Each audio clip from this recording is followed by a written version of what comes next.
Magandang umaga, marami pong nakaabang sa kahihinatnan ng Public Transport Modernization Program ng gobyerno kasunod ang paglagda ng halos lahat ng mga senador sa resolusyong layo na suspindihin ang programa.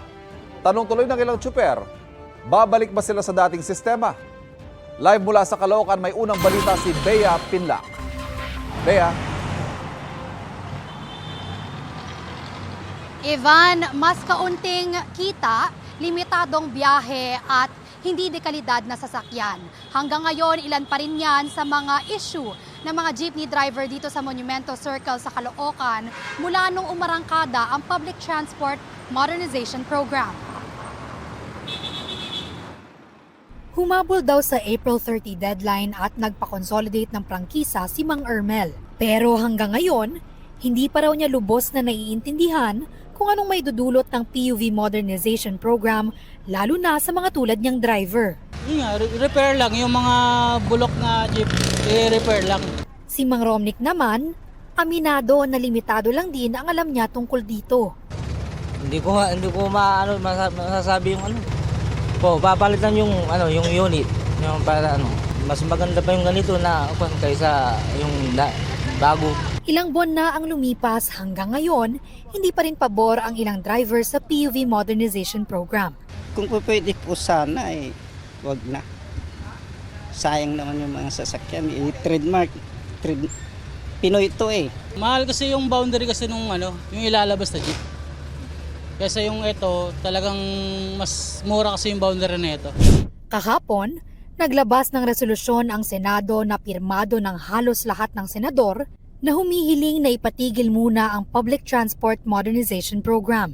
Marami pa raw valid at urgent concerns ng mga apektadong tsuper, operator at grupo na kailangang resolbahin. Marami pa rin daw hindi nagko-consolidate ng prangkisa dahil kulang sa impormasyon at problemado sa pambili ng modern jeepney dahil mahal ito. Sa sulat ng Department of Transportation kay Senate President Cheese Escudero, ipiniliwanag nila ang ilang issue sa modernization program. Una, di kailangang bumili agad ng modern jeepney kapag nag-consolidate, bagamat bibili pa rin kalaunan sa susunod na 3 hanggang 4 na taon. Hindi rin daw kailangan imported dahil may local modern jeepney na compliant sa greenhouse gas emission. At committed daw ang DOTR na mapreserba ang iconic na disenyo ng traditional jeep.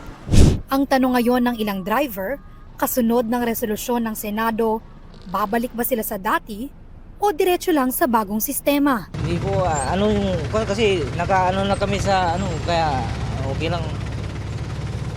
Hindi ko alam sa iba. Hindi ko rin alam sa operator kung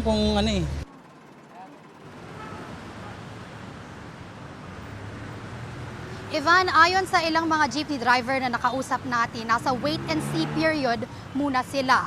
Pero sa ngayon, tuloy muna ang biyahe para meron silang maiuwi at maipangkain sa kani-kanilang mga pamilya.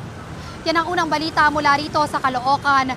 Bea Pinlac para sa GMA Integrated News. Kapuso, para laging una ka sa mga balita, bisitahin at mag-subscribe sa GMA Integrated News sa YouTube. Sa mga kapuso abroad, samahan nyo kami sa GMA Pinoy TV at sa www.gmanews.tv.